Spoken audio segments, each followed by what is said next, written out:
Beautiful. Well, hello, hello, hello. Good afternoon, everyone. I am so glad you are here.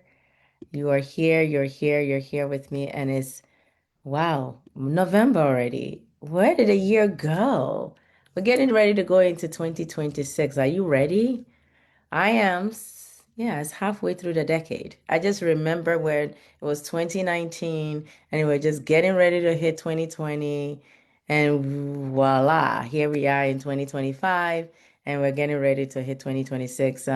This is our last Ask the Expert series for 2025, and I think that's why I'm kind of reflecting on that. And I'm so excited for the speaker that we have today. This is an amazing person.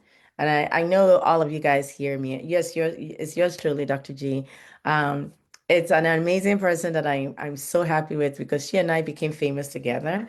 We ended up on ABC News. I mean, like, we didn't plan for it. It just happened. This is back in, wow, 2012. 2012. Sandy has just happened in New Jersey.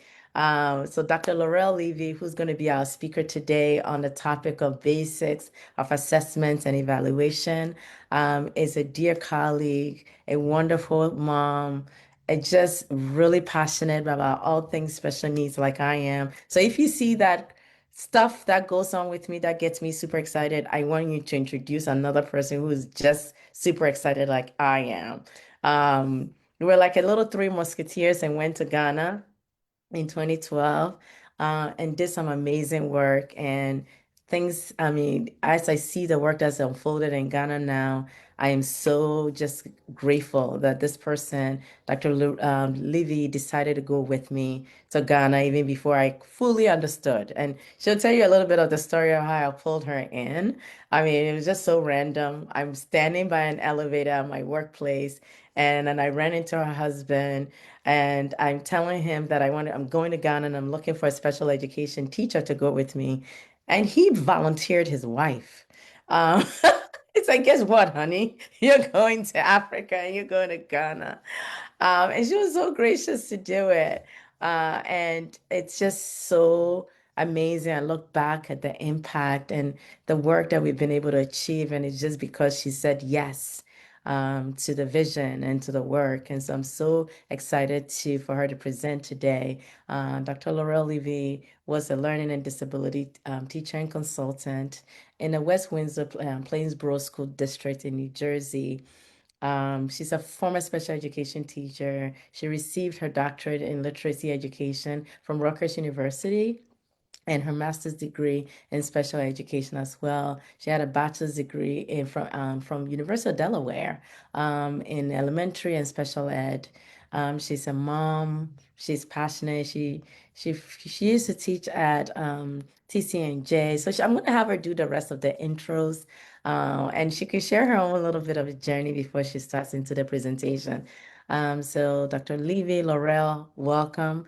Thank you for saying yes to this work. Thank you for agreeing to partner with me on this journey. Thank you for what you do for our community. Thank you. It's not enough. So, welcome, welcome, welcome, welcome. So, over to you now. You for having me. It's lovely to be here. Um, Genevieve told you a little bit about my professional career, which has been first as a special ed teacher and then as a learning disabilities teacher consultant, um, first in Lawrenceville and then in West Windsor Plainsboro.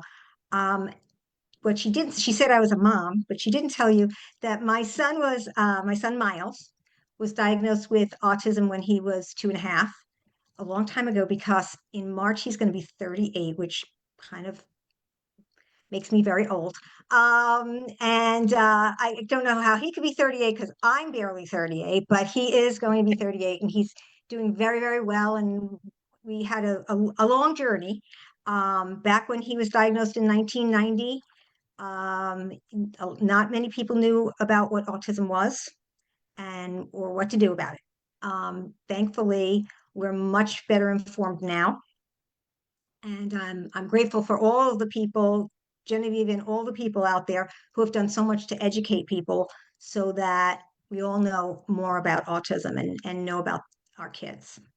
Um, So, and professionally, she told you I taught a TCNJ and at Rutgers and did some other cool stuff and have been on boards and other things in the community. But I'll move into our talk for today. Enough about me, more about you guys. And I'm going to share. Is it okay, Genevieve, if I Yes. share my screen Yeah, now? yeah, yeah, go for it. Okay. Let's see what we got. Okay, let's see. Can you see it? Yep, it's coming up. Okay, Yep, there we are. great. Okay, let me just move something here. Okay, so I want to tell you that what I hope to do today is give you some knowledge and understanding so that you can take that knowledge and understanding with you when you sit down with a child study team, either in an IEP meeting or especially in an evaluation planning meeting or an evaluation feedback meeting, because it's a little intimidating sitting in a child study team meeting. I know that from being a parent and from being part of the child study team, and being a special ed teacher. So I've basically sat around the table in every different role. And when you know more, you have more confidence in having that conversation. So hopefully that's what will happen today. So let's see if we can move. It works. Okay. So we first want to start off with the purposes of assessment, because it's important that we are assessing for a reason. We don't just assess for funsies, because it can be stressful on kids, and we want to make sure that there is a purpose that we're working toward. So the first reason is to identify a disability, of course. But what's important to know that in order to determine, to determine an eligibility, two things have to happen. This is by New Jersey State Special Education Code. First, there has to be a disability. But second, the student requires either special education or related services. Two prongs. So there are students right now in New Jersey who are not eligible for special ed, who have a disability. That's because they're not in need of any program or related services. So that's important to know. Secondly, on purposes for assessment, we want to be able to identify strengths and weaknesses. That becomes really important when we do the next bullet, develop an IEP, because that IEP should come out of the strengths our kids have and the weaknesses that we need to address. Both are important. And then lastly, we assess to make curricular or programmatic changes. We don't want to make those changes unless we really have a clear idea of where the student is functioning. Some key components of the assessment process. First is a school data review. So we want to know how the student is doing before the testing. For an initial eval, that might be how the student is doing in the general education curriculum and classroom before they become classified. For a reeval, it would be how the student's doing in the program that they're presently in. Then there are teacher and parent questionnaires. Now, you might say to me, I've never been handed a questionnaire. You may not have, but if you've sat with a social worker, a school social worker, and she's interviewed you about your child's birth and developmental history and how they're doing at home, that's really a questionnaire for you. Then there are classroom observations, very important to see how kids are functioning in the classroom. And then there's the formal testing. So the formal testing, there will be psychological assessments that will be done by a school psychologist. That's what we call an IQ. Mm. And those are the assessments that give us the child's functioning level, their ability to learn. And then the academic, I should say their potential level, psychological assessments. Academic achievement assessments will give the functioning level at this time. So how are they doing in the classroom? How are they doing with reading? How are they doing with math? Those sorts of things. And then there's other specialized assessments, speech and language, occupational therapy, physical therapy, all important. Now we're going to look at types of assessment tools. There are different types. So the standardized tests we're going to talk about in more detail as we go through this presentation. So that's one type of measure. Another type is curriculum-based measures. Curriculum-based measures directly measure the student's progress over time. So, for instance, if we give a child a multiplication test in September and then teach them, and then give them another multiplication test in November and see how many more problems they got correct, that's a curriculum-based measure. Also, work samples are curriculum-based measures. So for some kids, we will look at, let's say, their written expression over time and see how it matures, how many more capitals they're using and periods and correct spelling. So those are curriculum-based measures. A functional behavior assessment is probably pretty known to many people, many parents in the autism community. FBAs are used to identify the root causes of challenging behaviors. Important to know about FBAs, they are best done by a BCBA. Mm. So in the old days, um, lots of people did FBAs. And so I've done FBAs back in the day. School psychologists did FBAs. Now, with more districts having BCBAs either on staff or um, they call them in. FBAs are being done by BCBAs, and those are the people who really know behavior the best. They know what to look for, they know the strategies. Those are the important people for FBAs. Then adaptive behavior scales. So many of you may have gotten one of these scales from a school psychologist or a school social worker to fill out, and those are looking at how a student performs everyday life activities, such as can the student brush her teeth? Can she tie her shoes? Does she make her bed? Can he, open the door with a key? Those kinds of things. Those things are important because they're going to tell us how they're going to be able to function in the world. And then observation and anecdotal records. So sometimes we have teachers who start taking notes on kids, on their behavior, how often they are initiating social interactions, all those kinds of things. Those are other assessment tools. So some principles of assessment. So there are many principles of assessment. These are the three most important for our conversation. One is validity.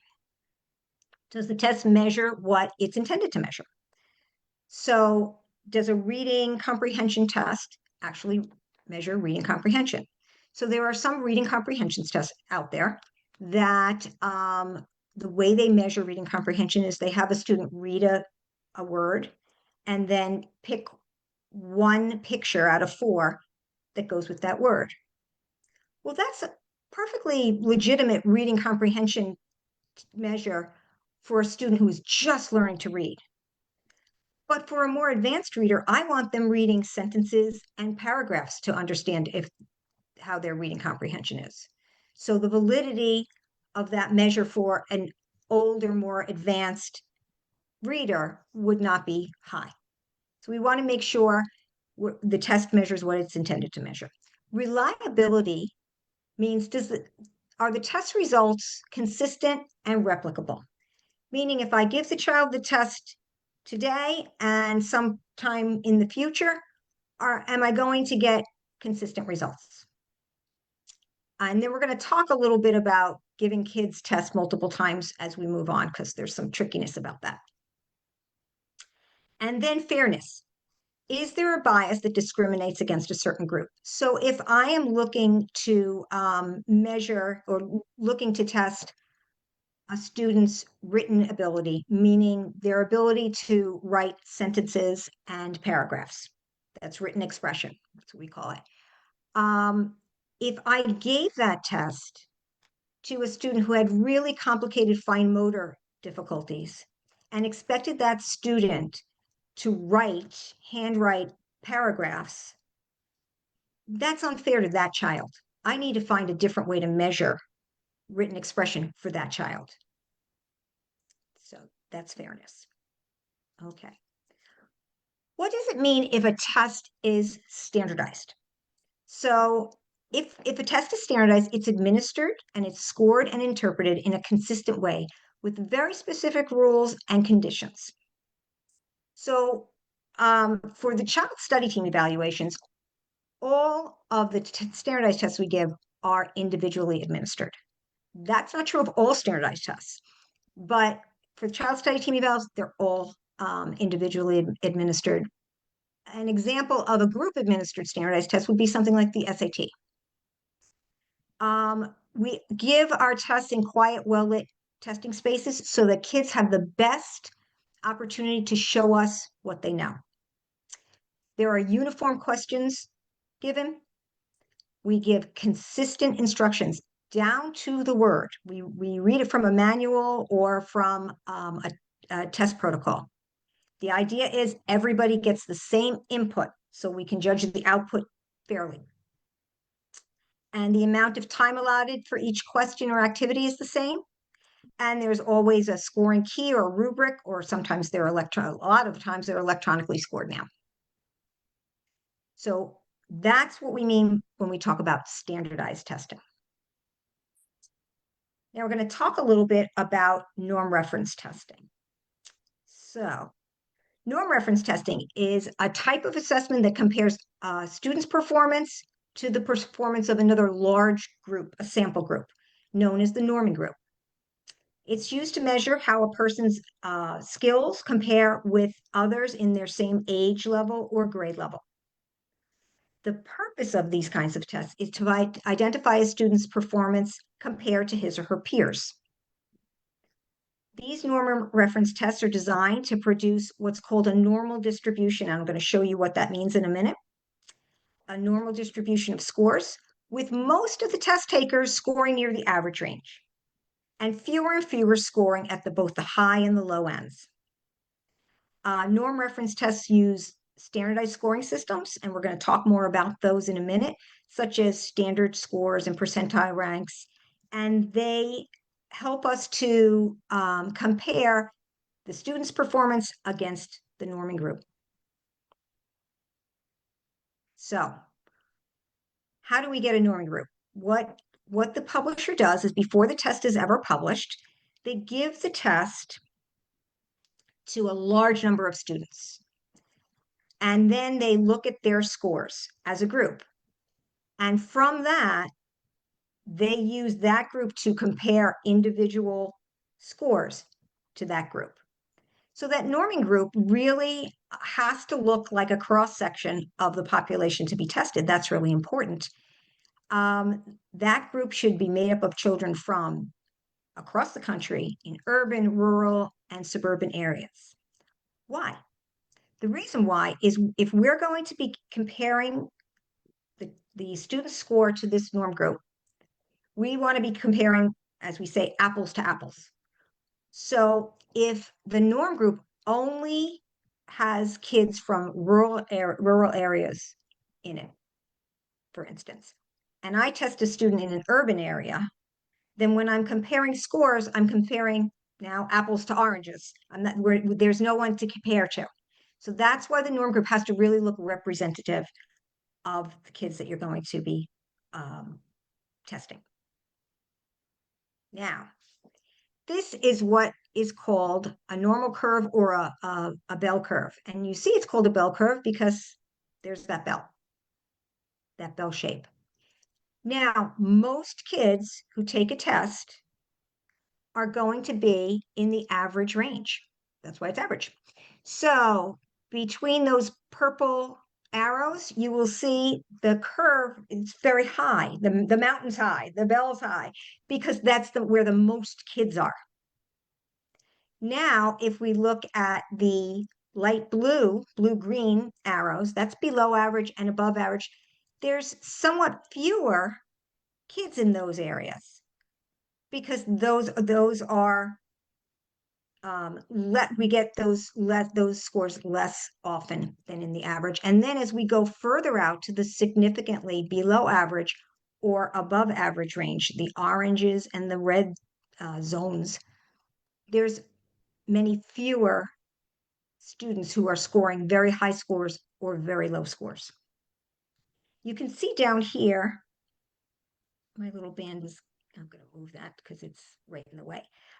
We have standard scores and percentile ranks down here. And we're going to talk more about them, but I just want to point out something to you that right in the average range, dead average, right here, as we move down this line, standard standard score of 100 is dead average.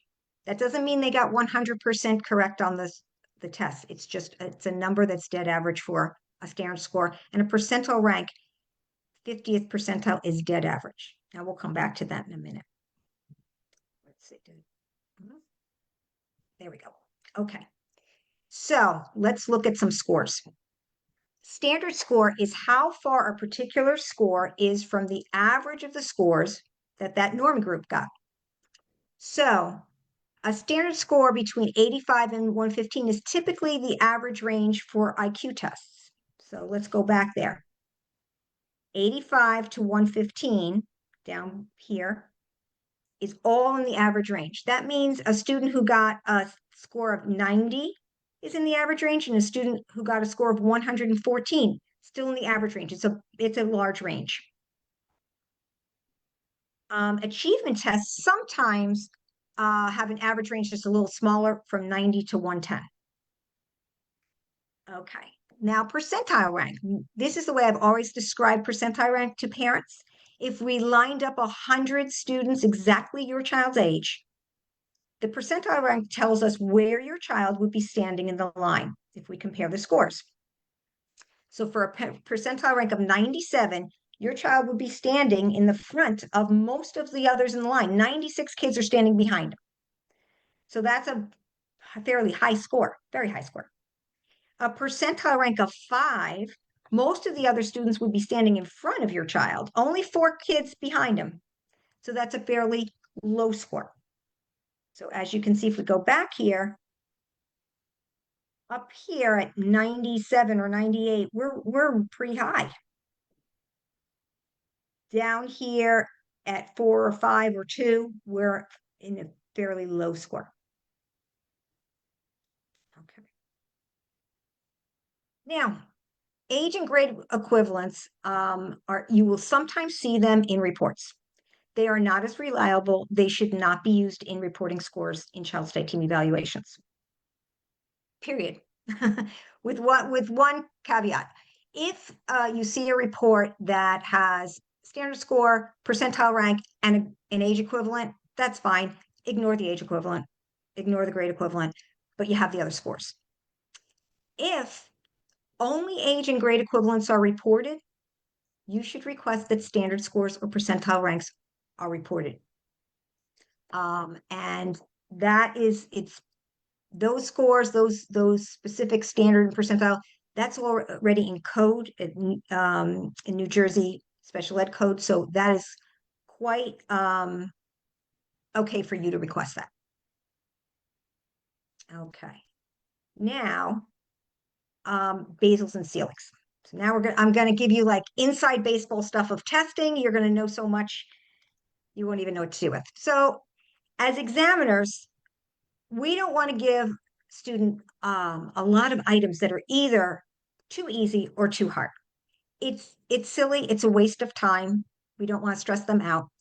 So tests, therefore, have basals and ceilings built into them, and I'll explain what that means.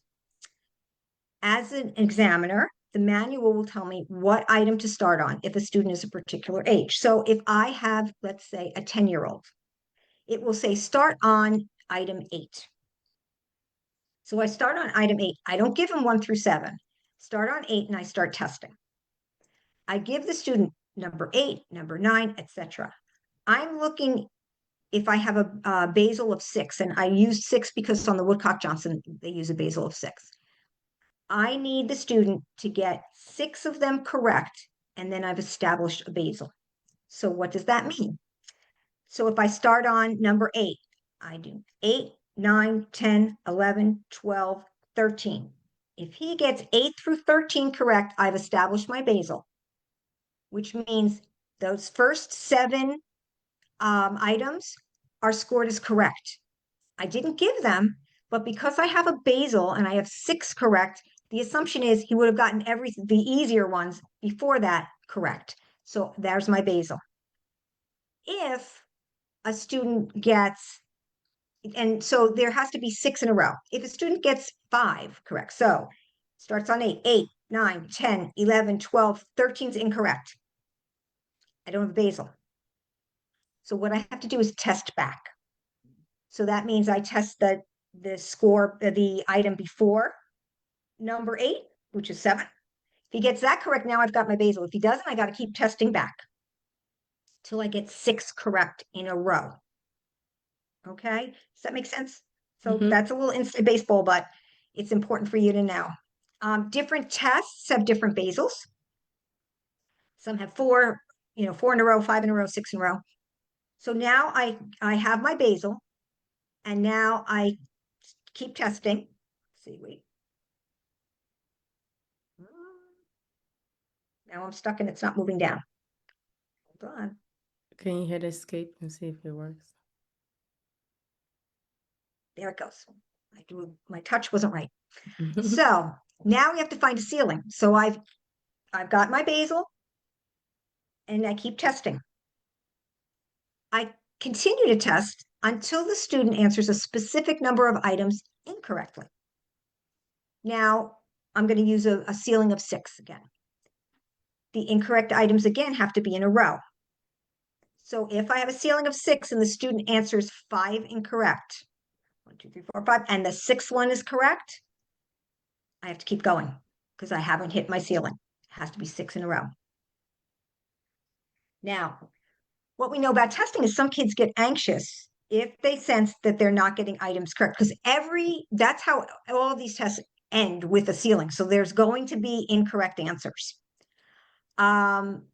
It's important for examiners to not start off as the kids are getting the items correct, not to be saying yes or correct or having a happy voice when they answer them, because what's going to happen is they're going to start getting them incorrect, and then what are you going to do? You don't want to start saying no or incorrect. You want to go mm-hmm, mm-hmm, mm-hmm. I do a lot of mm-hms when I tested, or I would say next, next, next.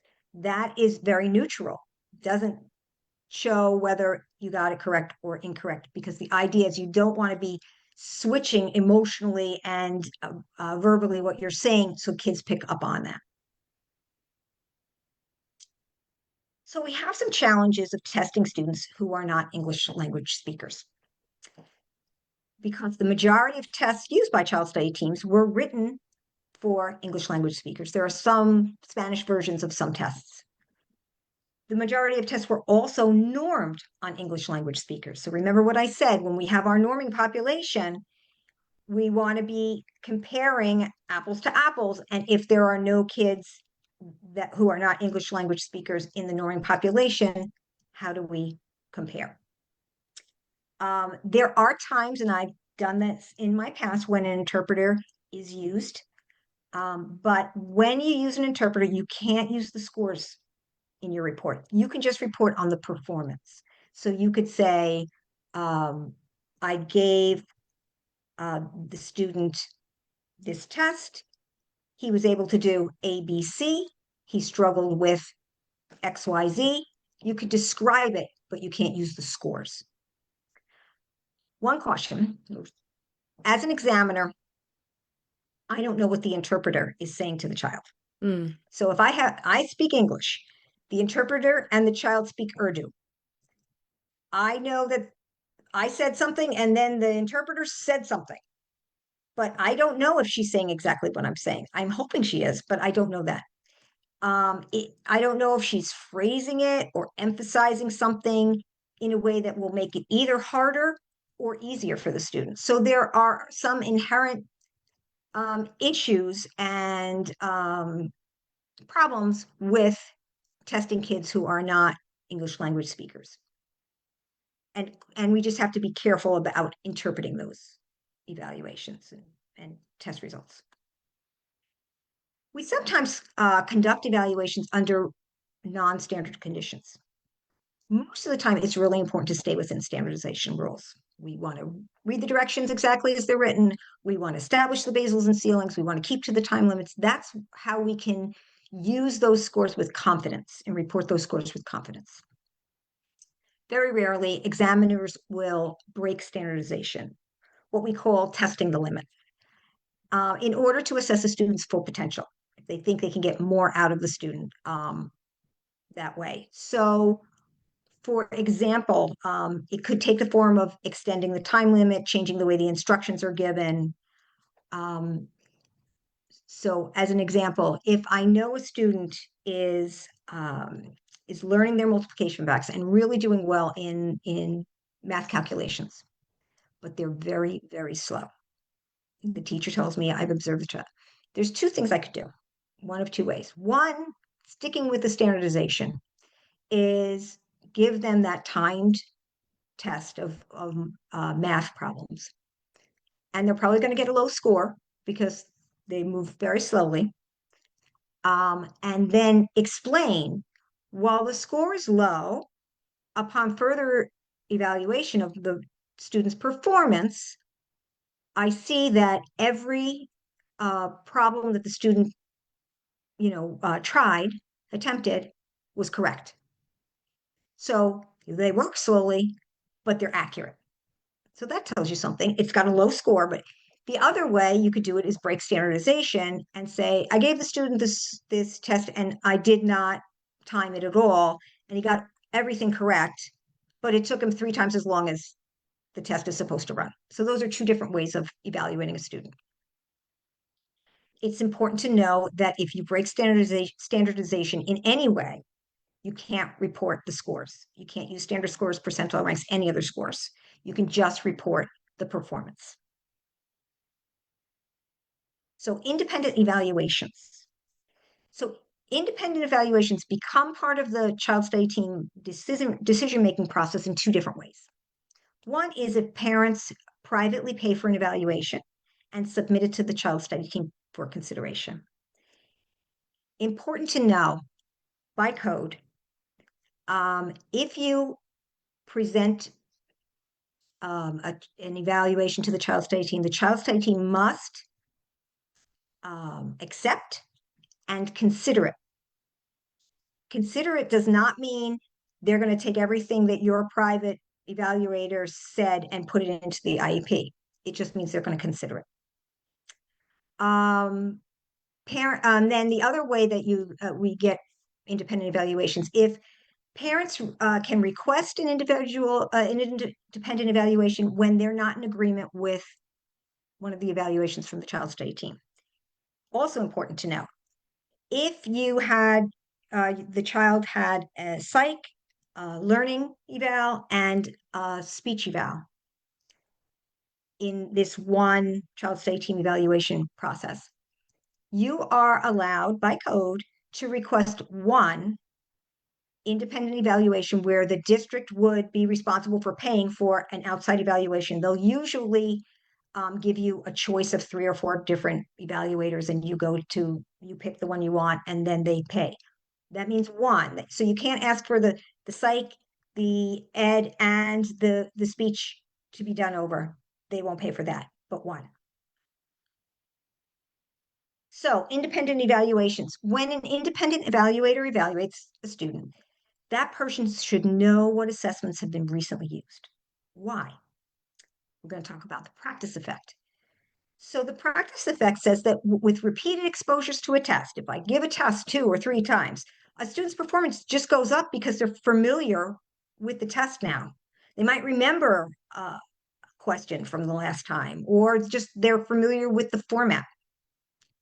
There are ways to control for the practice effect, though. One is to have alternate forms of the test. So a lot of the big batteries have an A form and a B form. So I use the Woodcock-Johnson a lot in my work, and I had the B form in my office. Other people in the district had the A form. Some had the B form. If I got an evaluation, let's say we were opening an eval plan in October, and the parent said to me, "Oh, I had my child tested over the summer." I'd say, "Can I see the evaluation?" I would look. If that student got Woodcock-Johnson Form B, I'd be dialing up one of my colleagues to say, can I have to test a kid next week? Can I borrow your Form A for next week? And that's what I would do. If I didn't have that report and I gave the Form B again, it would be invalid. You can't give the same test again during a certain time limit. So the time interval is also important. Usually we say we don't repeat a test within 1 year. So if we're opening this eval in October, and the parent says, I had my child tested, and I get the evaluation, and I realize that the child was tested 15 months ago, then I'm okay, because it's long enough ago. A note on outdated tests. Tests are really expensive. And there are times that independent evaluators aren't using the most recent version of a test just because they're expensive. Most publishers will give you about a year to use the old version when a new version comes out. So when the Woodcock-Johnson 5 comes out, you got a year on the Woodcock-Johnson 4 before it becomes outdated. It's important that people aren't using outdated tests because those norms are outdated, and it's not a valid measure of your child if they're using that. So that's important to know. Some assessments you might see in reports. So on the left side, there are cognitive tests, there are IQ tests. So there's a whole family of Wechsler intelligence tests, but the one you most often will see would be the WISC, the Wechsler Intelligence Test Scale for Children. Or if you have a little one, we use the WIPSI. The Stanford-Binet is kind of the granddaddy of all IQ tests, but some districts still use a Stanford-Binet. There's the Woodcock-Johnson. The Kaufman is a whole battery, and then the K-BIT at the bottom, the brief intelligence test, is when we want to get a quick IQ test. It's only got a few subtests. And then achievement tests, there's lots of achievement tests, lots of batteries. There's a Wechsler, just like there's a Wechsler for a cognitive, there's a Wechsler for achievement. Same thing for Woodcock-Johnson and Kaufman. There's lots of different batteries of achievement tests. There are times that I want to delve deeper than just the battery of tests, and then I will be looking at some specific subject area tests, like reading tests and written expression tests. And they'll really zoom in on specific parts of the reading activity and specific skills in written expression. So now I'm going to talk about functional assessments. So as parents of children on the autism spectrum, this may or may not, depending on your individual kid, be more appropriate. So functional assessments should take place when a traditional standardized assessment won't be yield useful or actionable information. So what I have for you here in this picture is not a functional assessment. It's a picture of an examiner giving a standardized assessment, because I want to talk about what that would look like so we can see when functional assessments would be necessary. So this picture comes right off of the Woodcock-Johnson website. And so you have our student, this little boy, taking the test and the examiner. And in between them is an easel. That's the testing easel. Facing the little boy is, it could be multiplication problems. It could be a sentence to read. It could be a picture, whatever he needs to see in order to do the activity. Facing the examiner is what she is supposed to read and the answers. So she's got them in front of her, and you can see she is writing on something. That's the protocol. And the protocol would also have everything written out for her, and she's checking either a check or a minus, whether the child is getting it correct or not. And she might be making some notes in the margins, students very agitated, or students doing a great job and enjoying themselves, whatever it is. So that's what happens in a traditional standardized testing environment. And what we know is that not everybody can appropriately be assessed in that kind of environment. So, what was happening in my district in the last, it's already 12 years, 12 years ago, we started bringing back kids in the autism spectrum and starting our own classes. And as we were doing that, um, we were struggling with how best to test all these kids.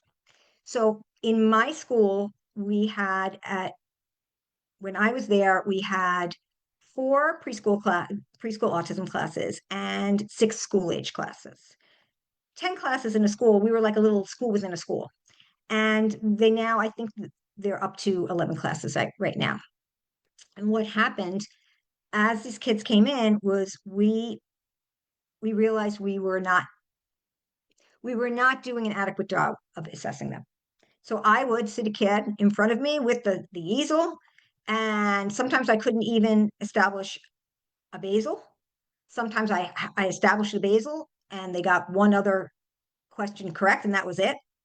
And so I was writing reports that basically said, this child is untestable, or basically said, what I know about this child is he can't take the test. That doesn't give me a lot of information to make decisions about. That doesn't give me good information at all. So we came up with what we felt addressed the needs we had. And so I'm going to share that with you now. It is not found in any textbook. It is not taught in any graduate class. In fact, I call in this my functional assessments because it's just what I did with my school psychologist, but it worked. So my functional assessments, preparation. Um, my school psychologist and I would sit down and have a conversation with the teacher where she described the ABA programs the student was working on in detail. What I meant by in detail is I want to know the materials that are used because I'm going to use those materials, how those materials are presented, how the directions are given, what prompts, if any, are used, exactly what the prompt is. Don't just tell me it's a gestural prompt, show me that gestural prompt because I'm going to use it. And then we would take notes on all of the students' programs. So sometimes there would be 8 different programs, sometimes there would be 12. We would take notes on all of them. And then we would also take notes on the reinforcers that the child was using at that time, because that's going to be really important to know as I do this testing. And then I would prepare a protocol to use while testing. And I'll show you, I just cut and paste pieces of some of the protocols here. So this particular student was working on copying sight words. So the teacher writes the word and he copies it on the line. So I write those directions for myself right in the protocol. And then it says SD, write, go. And SD is fancy ABA term for say this. This is the prompt. So write, go. So I would have the piece of paper. I put the piece of paper in front of the student. I would write the word go because that's what the teacher did. And then I would say, write, go.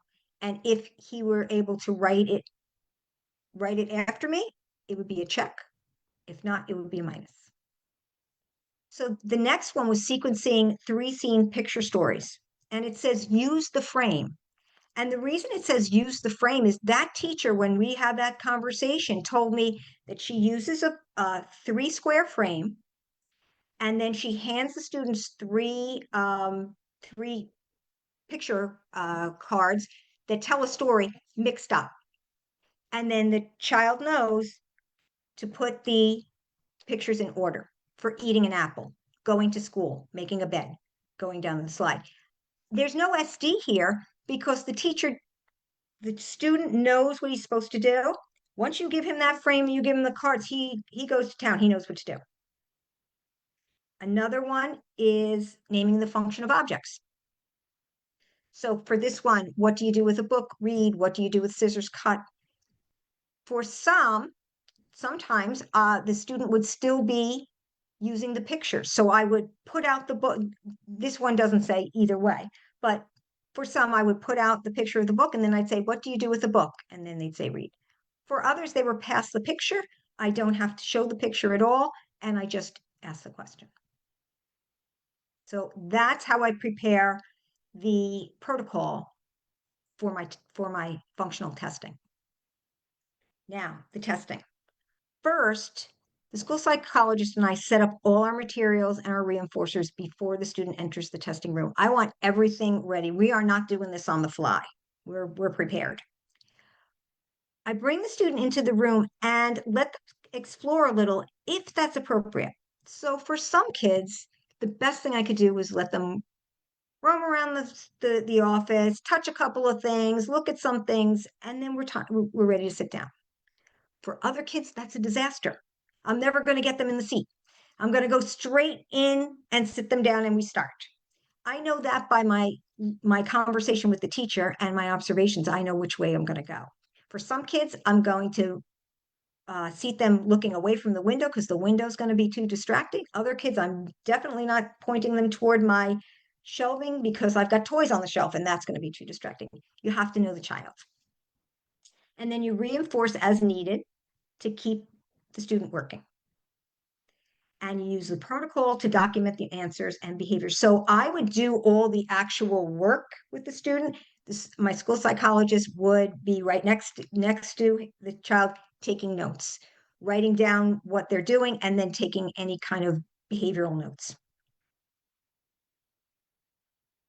Our functional assessments always had at least 2 observations. One would be in the classroom during ABA therapy time. So the same kinds of things that I'm doing in the office, I want to see the child do in the classroom with this teacher or with one of the aides. Then at least one other setting or time of the day. So I might, one of the times I might observe was during group time in the classroom. Let me see morning meeting when he's working with 6 kids and the teacher. It might be during a special art, music, gym, or library. That's really important if the teacher has talked to me about what's going on in one of those specials for either good or bad reasons. So if the teacher has said to me, you have to go into music because every time I go to pick them up at music, the teacher says he's running around, he can't stay in his seat. It's a disaster. Well, I want to see that. Or if the teacher says, you have to go see music because this kid loves music. He sits, he listens, he waits his turn to play the drums. It's a thing of beauty. His face lights up every time we talk about music. I want to go see that. During lunch might be another time to do an observation, especially if a child is on a feeding program. I'd like to see how that's going on the playground or during dismissal or getting on the bus. So those are all different times I would observe. So what does a functional assessment give us? What information do we get from this?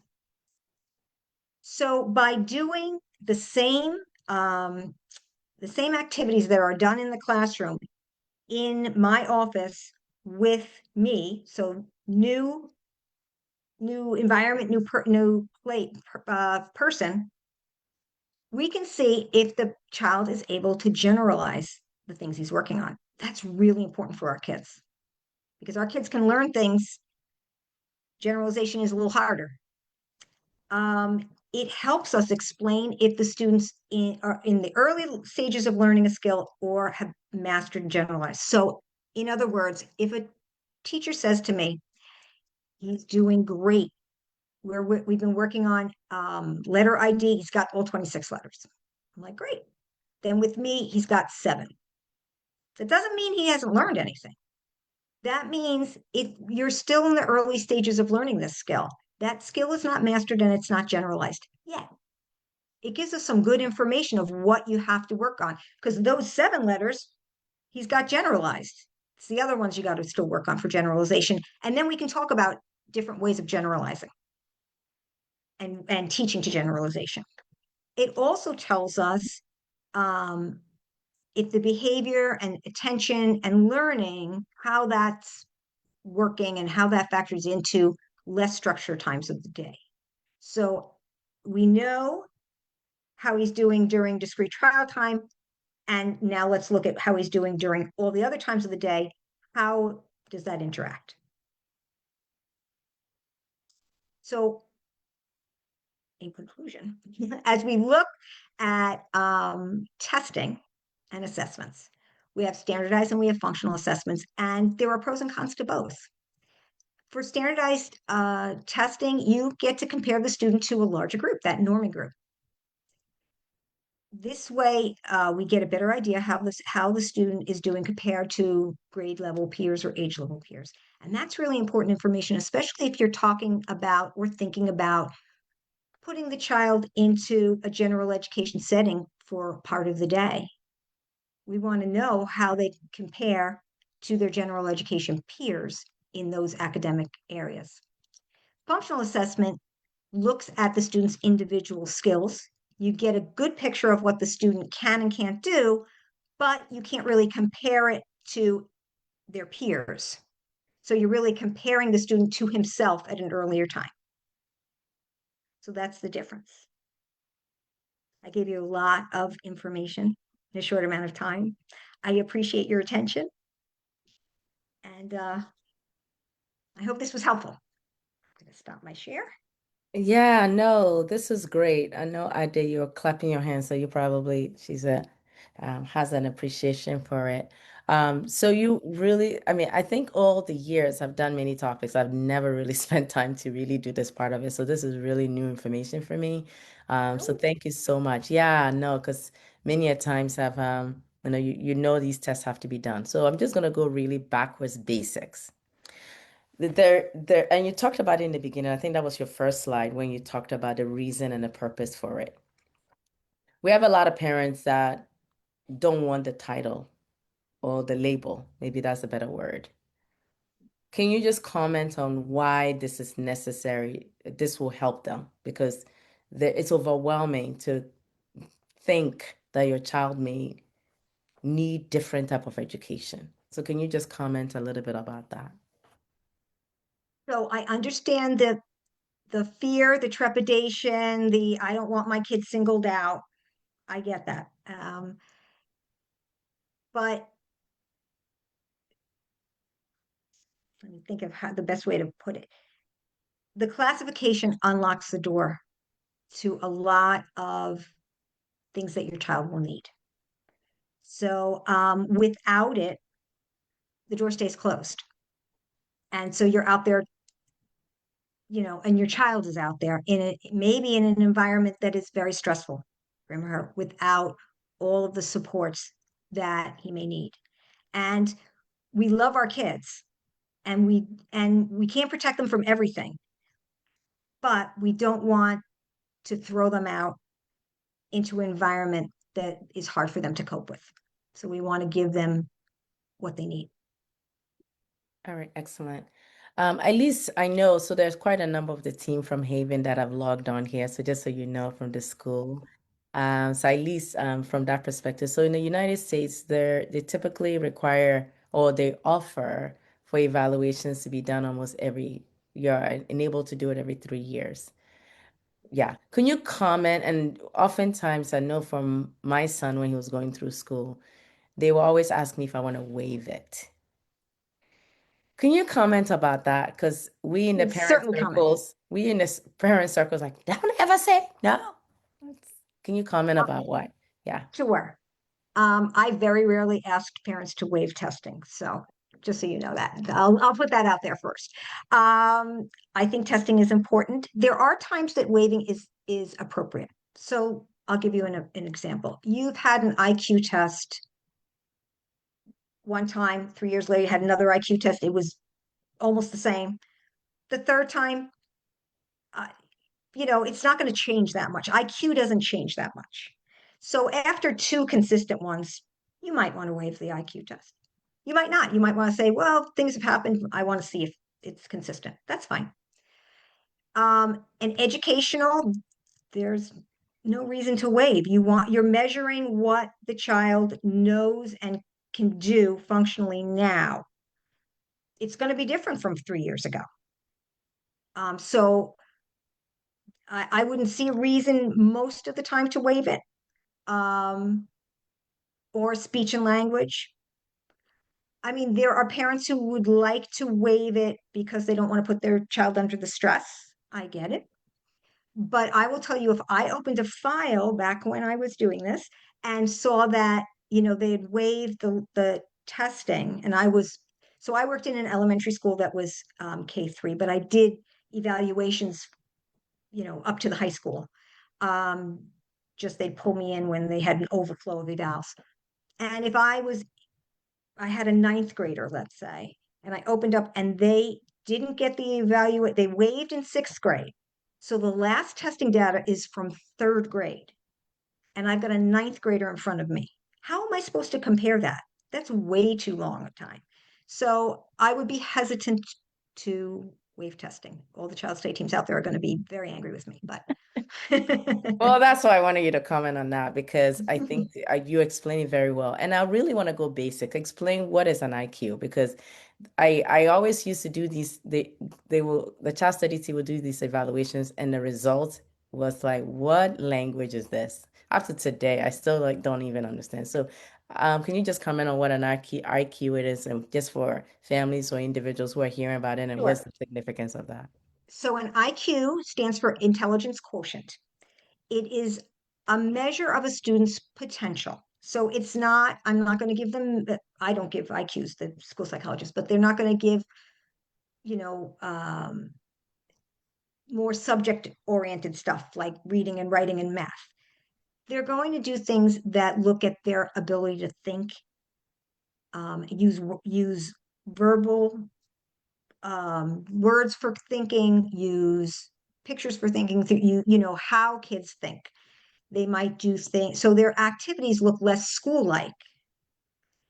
Some of them they look more puzzle-like, because they're trying to get at how kids process information.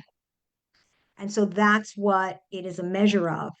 So that's why it is more stable across time. Because if you have an 100 IQ, which is, like I said, dead average, that's your potential. Your potential is probably remains the same throughout your life or around the same throughout your life. Your academic ability grows. Does that Yeah, help a little no, bit?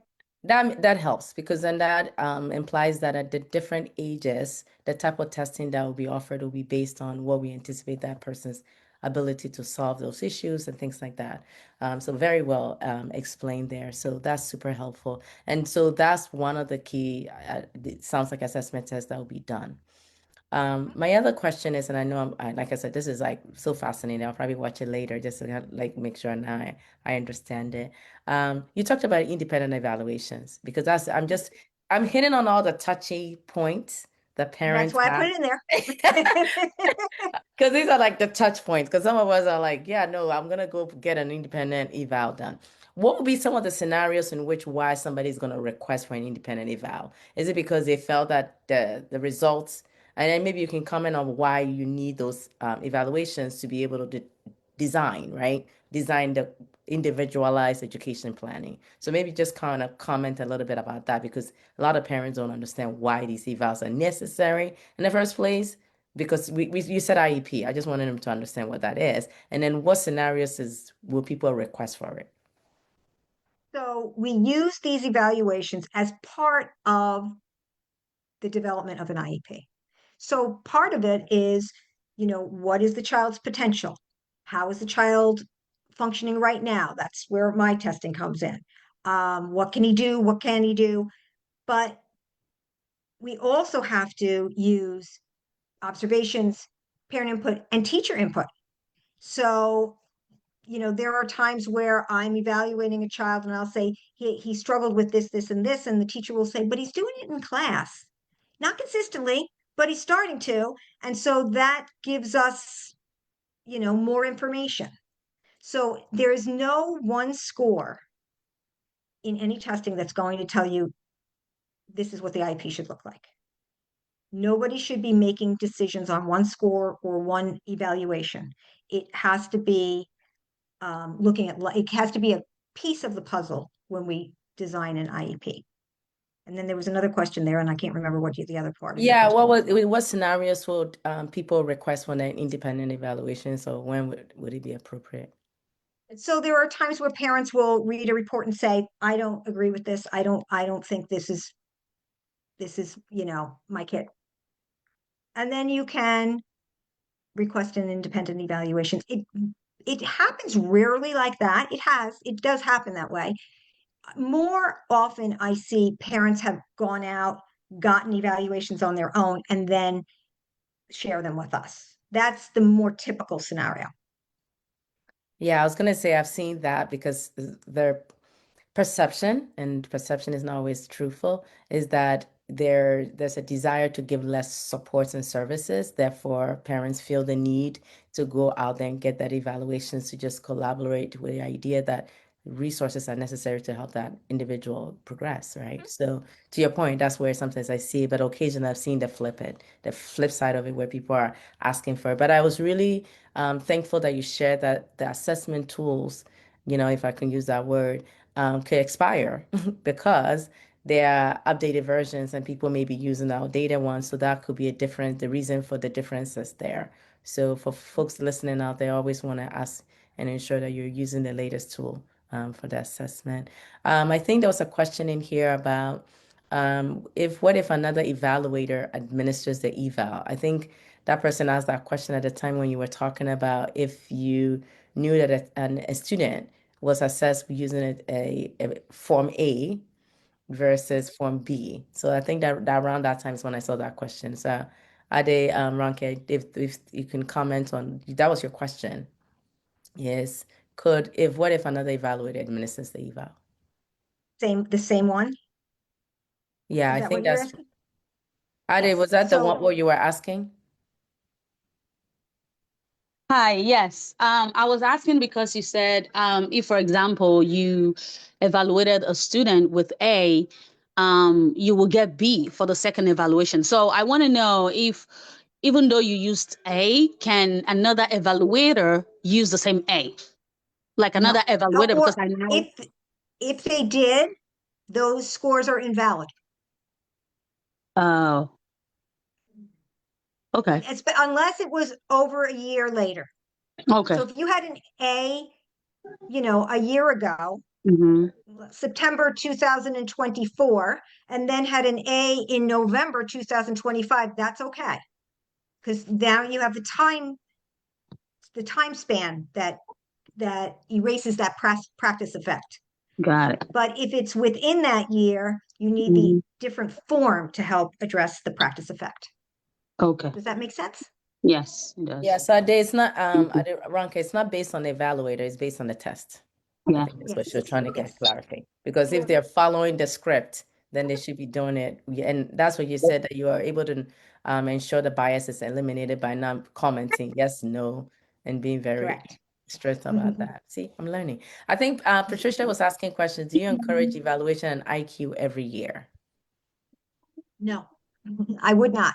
First of all, it's way too stressful for kids. Second of all, um, I, like I said, IQs are very stable. So if you've got two that are consistent, you're probably fine. So I would encourage testing on kids every year, this kind of standardized, formalized testing every year. I don't think it's necessary. Okay. Okay. Another question. I'm sorry. Do you also encourage IEP every year too? Because I remember there was a time that my son did IEP and they said they can um use the one from previous year, and I said no. Is that No, no, no. okay? All right. Thank you. So IEPs happen every year. Thank you. You have an annual review every year. All Don't right. let anybody tell you that they'll use last year's IEP. Mm-mm-mm. Okay. Testing is different, but IEPs should be developed every single year. I remember. Yeah, I think I remember there was something like this that one of the speakers said the same thing. So I told them, I said, no, I want it done. So thank you. So I just want to make sure that I'm doing the right thing too. You are absolutely Thank you. every year an IEP, and Thank you. every 3 years an evaluation. Evaluation. All right. Okay. Awesome. Ade, Ronke, you have a more question. Yes, I need clarifications on ESL and non-English speaking students because I don't know if they are categorized as the same because I was thinking that you mentioned, let me read my question. I know that you talked about the non-speaking when you have a translator during the testing. Does that apply to the same to ESL students who might be So bilingual? So ESL, bilingual, and special ed are two different areas. Now, sometimes it's tricky because we have kids who don't speak English, like ESL kids, and they Mhm. also have a disability. And that's where the trickiness gets to. Mhm. But ESL, you can be an ESL student because English is not your first language and have no disability and have no other areas of need but the language. Got it. Does that make Okay. sense? Yes. Okay. That's Thank excellent. you. Thank Uh, you. are there any other questions? Can you just comment a little bit about the child study team, what the composition is, and you talked about psychologists, you talked about, so just for somebody who's in the beginning stages of the journey, there's a lot of acronyms and Oh, alphabets absolutely. to, It's like alphabet soup out there, isn't it? yeah. So, and Um, what is the necessity of that, and what's the role of the parents, the student, the individuals in making up the child study team and with the IEP? so the child study team, the basic child study team members are a school psychologist, a school social worker, and a learning disabilities teacher consultant. That's the three core people of a child study team. In addition, depending on the student's needs, added in there could be a speech therapist, an occupational therapist, a physical therapist.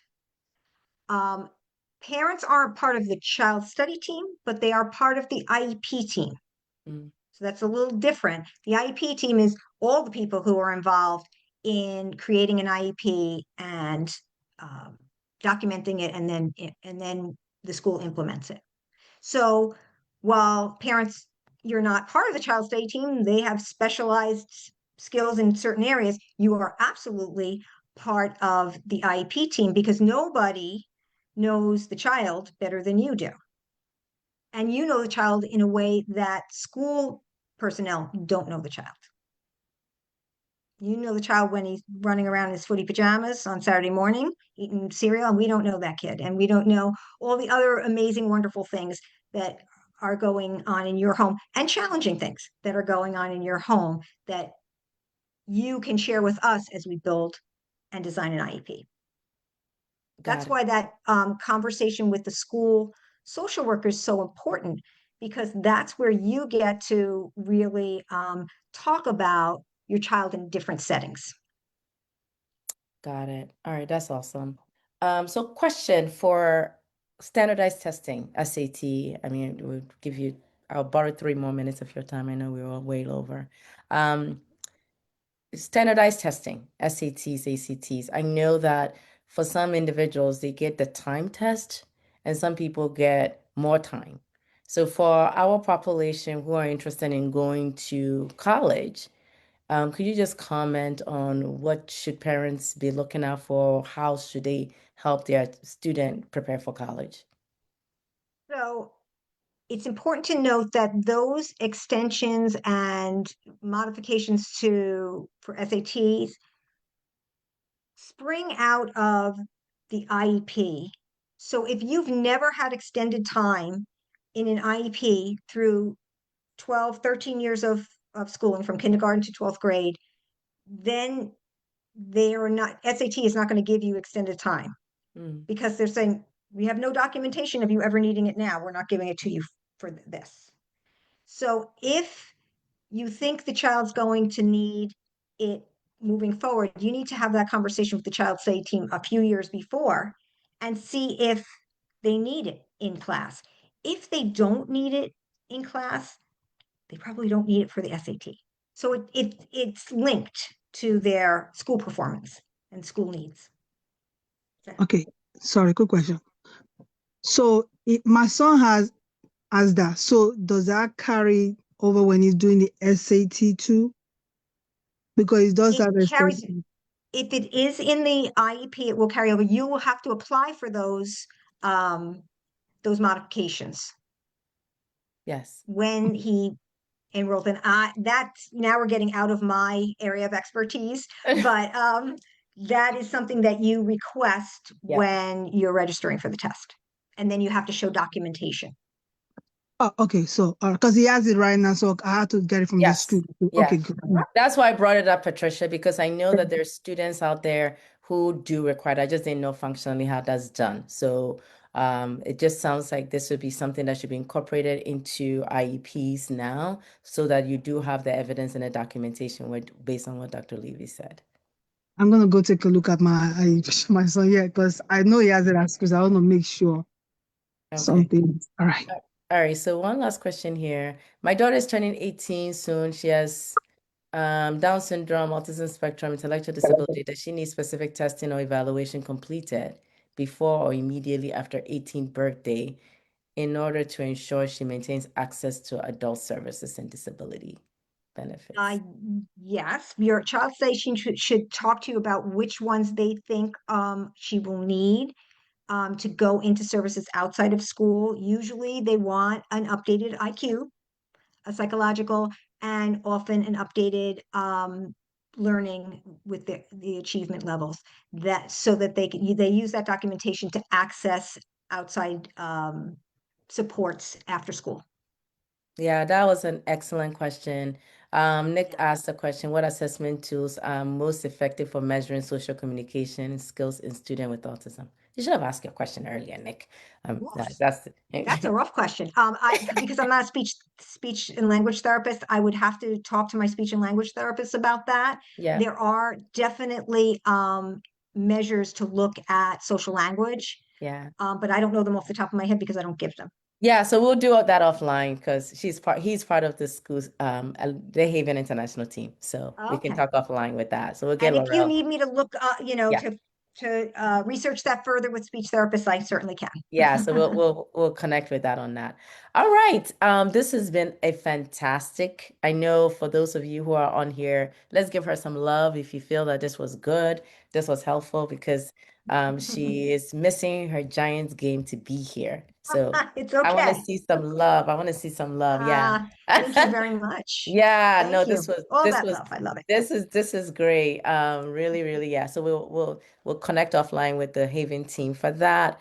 And then if you want to just give you a quick announcement concerning our upcoming events. Yeah.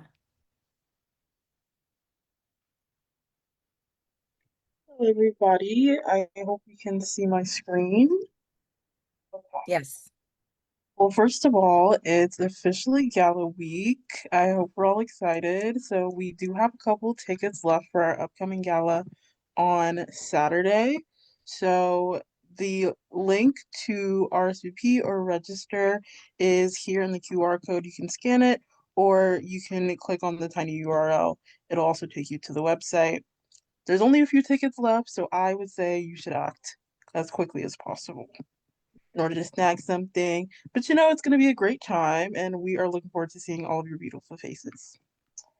Moving on, we have empowerment moments, of course, our second to last one of the year. So it's good to make sure that we come, get encouraged before we go into December.